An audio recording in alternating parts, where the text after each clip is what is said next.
Tenemos entonces esos tres estados de agregación. Cuando yo suba ese video, ustedes lo que van a hacer es que le van a dar clic a estas direcciones o a estas URL que les van a ampliar un poco más esa información y de una manera interactiva y lúdica ustedes van a comprender mejor en la realidad qué es lo que ocurre. Fíjense ustedes que las partículas en el estado gaseoso se encuentran bastante separadas, porque es que los gases tienden a ocupar el mayor espacio disponible. Por eso esas moléculas se encuentran totalmente dispersas y separadas. Se mueven gracias a esa energía cinética que tienen ellos y que esa energía cinética puede presentar variaciones de acuerdo al incremento o la disminución de la temperatura. Al incrementar la temperatura en un sistema, esa energía cinética o el movimiento que presentan las moléculas va a ser mayor, tratando de salir de ese recipiente. Por eso, el volumen de un gas es igual al volumen del recipiente que lo contiene. ¿Por qué? Porque las moléculas tienden a ocupar todo su espacio disponible. Observemos en tanto el estado líquido. En el estado líquido se presenta un movimiento prácticamente vibratorio. ¿Y cuándo hay movimiento en el estado líquido?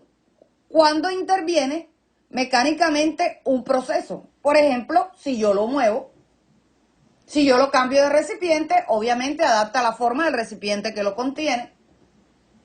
Pero si yo suministro energía en forma de calor, obviamente se va a incrementar la energía cinética y una alta tendencia a pasar al estado gaseoso. Ojo con lo que te estoy diciendo y con lo que te estoy explicando, porque fíjate que la prueba te pregunta estos procesos. Te ubica en un contexto y a partir de ese contexto tú tienes que hacer tus propias conclusiones. Y es la respuesta que tú vas a dar. Observa en el estado sólido. En el estado sólido, la estructura está compacta.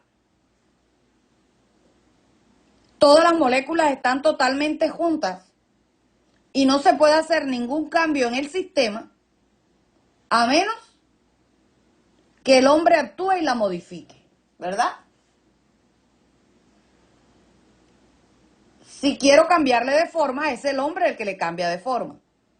Para que pueda haber un cambio de proceso, igual también debo suministrarle energía en forma de calor para que pase a través de los estados de agregación de la materia.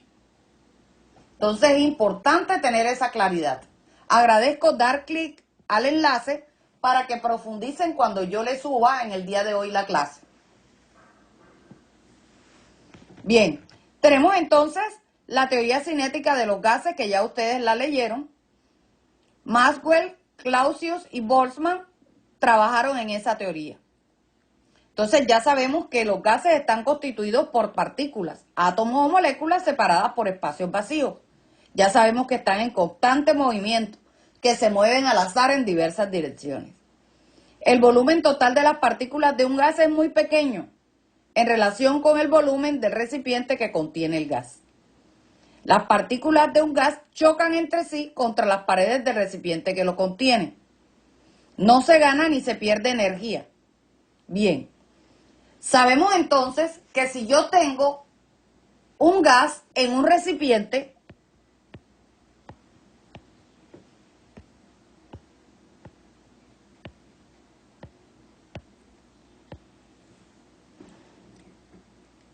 y disminuyo esa presión,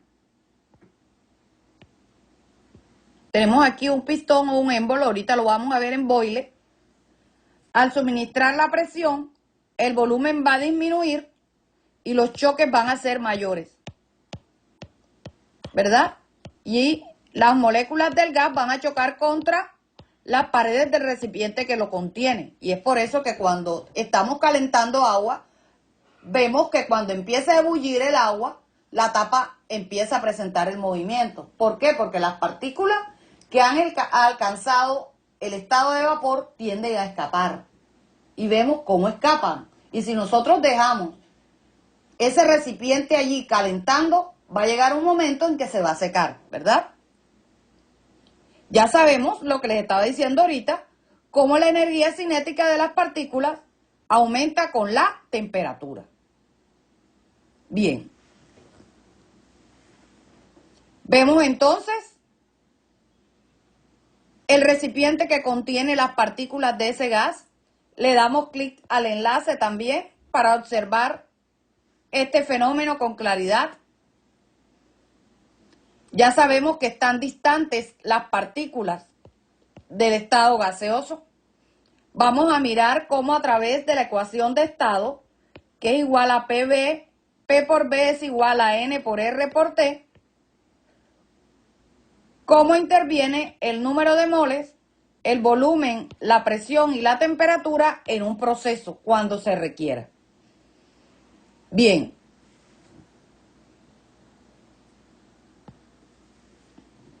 Tenemos entonces unas características que ustedes estuvieron trabajando cuando hablamos de expansividad. Sabemos que es que el gas tiende a ocupar un volumen mayor. ¿Cuándo se expande? Cuando disminuyo la presión de un sistema. ¿Cuándo se comprime? Cuando ocupa un volumen pequeño.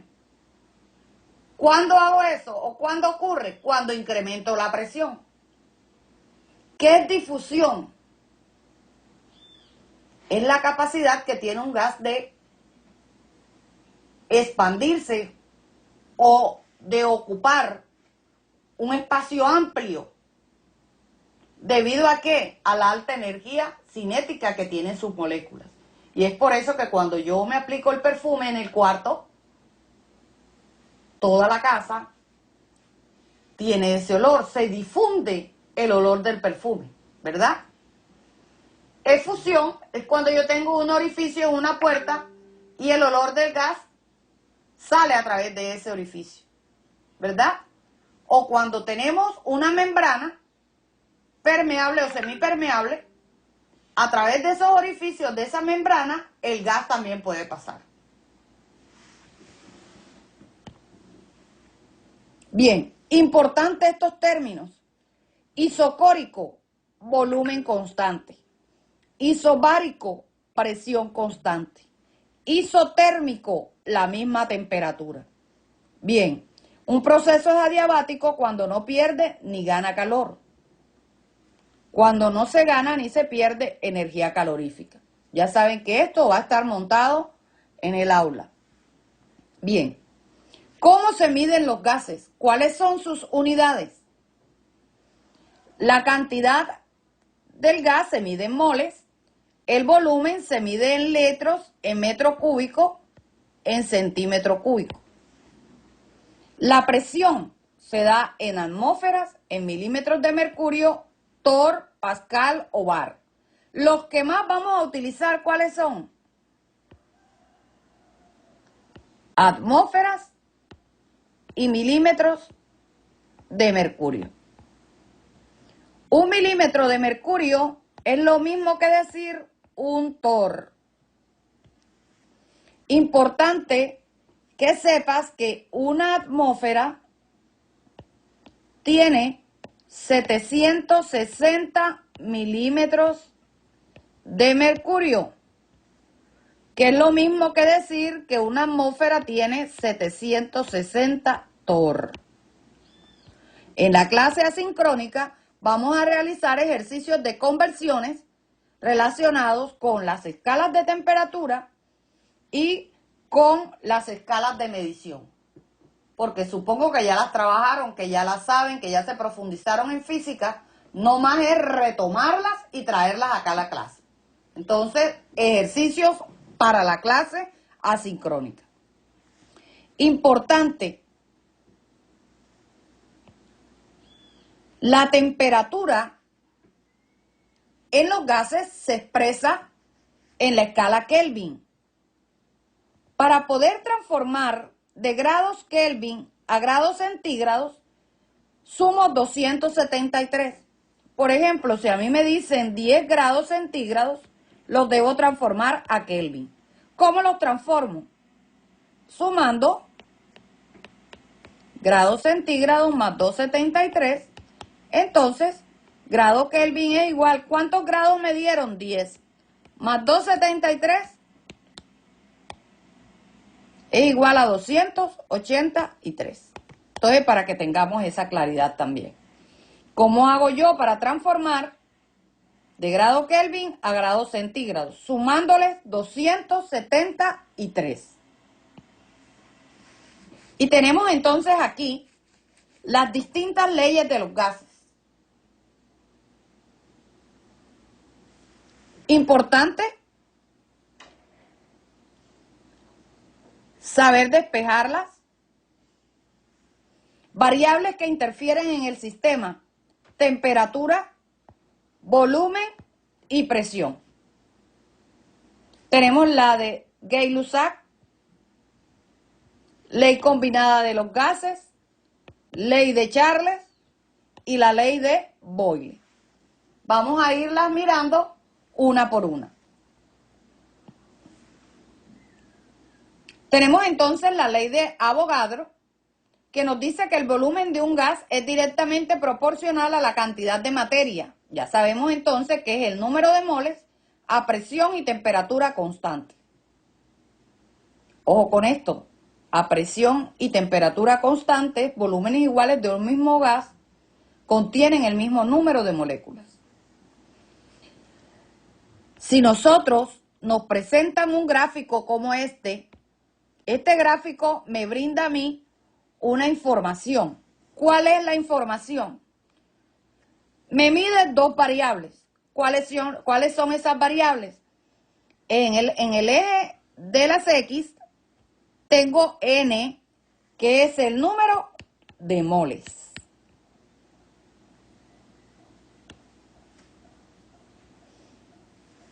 Y cuando ¿qué tengo aquí en el eje de las Y? Tengo el volumen. Si el gráfico va de esta forma hacia arriba, no se me va a olvidar lo que Ivette me está diciendo en el día de hoy. Significa que es directamente proporcional. ¿Qué significa eso? Que cuando se incrementa el número de moles, se incrementa también el volumen. Por eso va la gráfica de esta manera. Cuando se incrementa el número de moles, se incrementa el volumen. Cuando se incrementa el número de moles, se incrementa el volumen. Significa que si el gráfico va de esta manera, el proceso es directamente proporcional. Que no se te olvide porque te lo van a preguntar. Te va a salir en la prueba de Milton Ochoa, te va a salir en la prueba ICFES. Y Ivette también se va a deleitar colocándote muchas situaciones de este capítulo de gases y de soluciones que tiene que ver con mucha gráfica y tabla.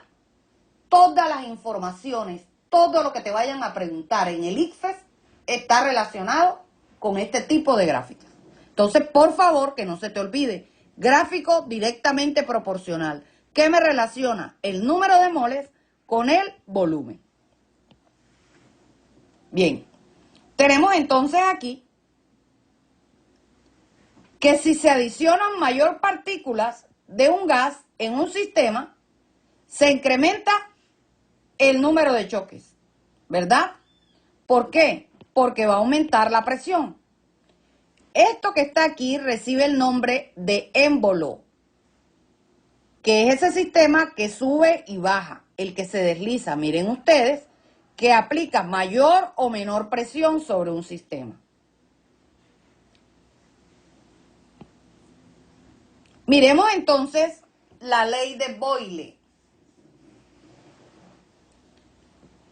Boyle me relaciona a mí volumen y presión. Ojo, observemos el siguiente gráfico. Tengo un gas que se encuentra en un recipiente y fíjate que tiene en el émbolo, está hacia arriba, o sea que su volumen, su presión es menor. Cuando vemos que la presión es menor, hay un volumen mayor. Porque fíjate aquí que cuando se aplica presión sobre el sistema, mira el volumen cómo se reduce. Lo cual me está indicando a mí que el volumen es inversamente proporcional a la presión. Porque a menor presión, mayor volumen. A mayor presión, el volumen es menor. Te presento entonces aquí un gráfico que me relaciona la ley de Boyle y mira la estructura que muestra cuando un sistema es inverso, inversamente proporcional. Observa en el gráfico, tenemos entonces aquí en el eje de las X la presión y tenemos en el eje de las Y el volumen. Fíjate que la presión se va incrementando. Tenemos 1, 1,2, 1,3, 1,5, 1,8 y 2. ¿Qué ocurre con el volumen? 400, 330, 287, 250, 221, 200. ¿Qué observamos? En la medida en que se va incrementando la presión, el volumen va disminuyendo. Este proceso es inversamente proporcional. Por eso te presento aquí la ley de Boyle de la siguiente forma. Volumen 1 sobre volumen 2 es igual a presión 2 sobre presión 1. Esta fórmula inmediatamente te está diciendo que el proceso es inverso. Y ven acá, ¿y por qué sé yo que el proceso es inverso? Corazón mío, porque si aquí comienza con volumen 1, aquí mira que comienza con presión 2.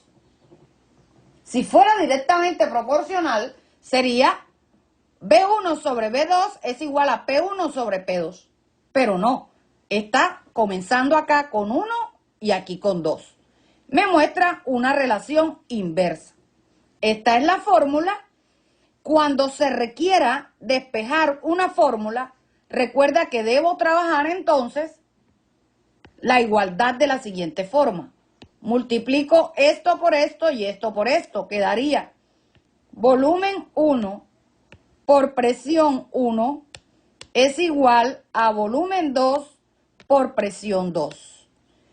Al yo tener esta estructura de esta manera, fácilmente puedo despejar cualquiera de las variables.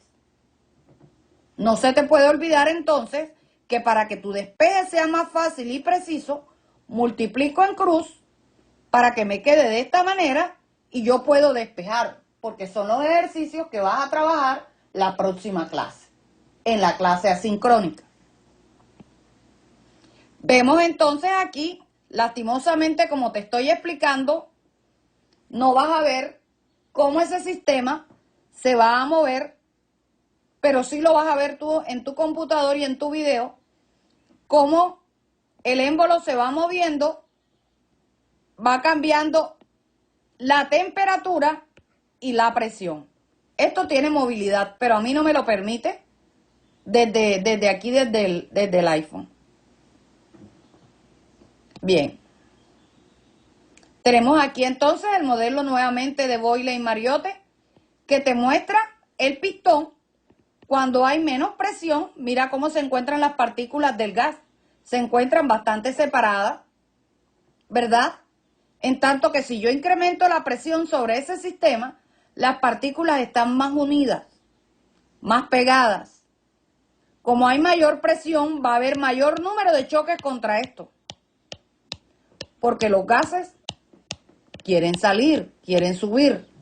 Entonces es importante tener en cuenta esta claridad y este gráfico porque lo vas a ver hasta en las sopas, porque te lo van a preguntar todo el tiempo. Una ley muy bonita que es la ley de Charles. La ley de Charles me relaciona a mí el volumen con la temperatura. Y observa que ya tú puedes deducir que si la gráfica es esta, ya sabes que es directamente proporcional. Significa que al incrementarse el volumen, que al incrementarse la temperatura, se incrementa el volumen. Y es por eso que cuando estaban ustedes pequeños, llegaban de una fiesta y tenían unos globos, y si tirabas el globo allí, te acostabas a dormir y en la mañana el globo estaba pequeño. Y el globo estaba pequeño, ¿por qué? Porque de noche hace frío, ¿verdad? Y la temperatura disminuye, por tanto el volumen disminuye. Si tú tienes un globo en el día y lo dejas ir, el globo sube y cuando vienes a ver se estalla. Se estalla porque con el calor el volumen se incrementa y explota. Por eso también cuando vamos en carretera, las llantas no pueden ir tan infladas. ¿Por qué? Porque el calor del asfalto hace que la llanta se expanda un poco más. Y si tiene demasiado gas, se estalla. Entonces, todos esos principios químicos hay que utilizarlos también en la vida diaria. Es importante tener en cuenta esto. Bien. Entonces, Charles nos dice que el volumen de un gas es directamente proporcional a la temperatura, a presión y cantidad de moles constantes. Tengo entonces volumen 1 sobre temperatura 1 es igual a volumen 2 sobre temperatura 2. Vemos entonces que es directamente proporcional. B1, B2, T2, T1, T2. Ya sabes que si tienes que despejar, volumen 1 por temperatura 2 es igual a volumen 2 por temperatura 1. Si lo trabajo de esta forma, puedo despejar sin ningún problema cualquiera de las variables presentes en este sistema. Ya sabemos entonces que me relaciona volumen y temperatura. Vemos entonces aquí la ley de Charles, nuevamente, y vamos a resolver ejercicios. De una manera interactiva, tú lo vas a ver allá en el video. Porque en tu computador te va a dar la opción de que te muestre la variación de cómo el volumen se relaciona con la temperatura en la ley de Charles. Bien, vemos entonces el sistema que tiene una presión a X temperatura. Vemos siempre cómo se comportan esas moléculas de ese gas. Cuando se encuentran muy juntas esas moléculas y el espacio es reducido, va a haber mayor número de choques comparándolo con este que está aquí. Significa que aquí hay mayor energía cinética que acá, porque acá se mueven libres, hay mayor espacio disponible, más separación. Acá no, acá se chocan unas con otras y chocan contra las paredes del recipiente que lo contiene. Bien. Vamos a dejarlo hasta aquí. Después trabajaremos la ley de Gay-Lussac y la ecuación de estado.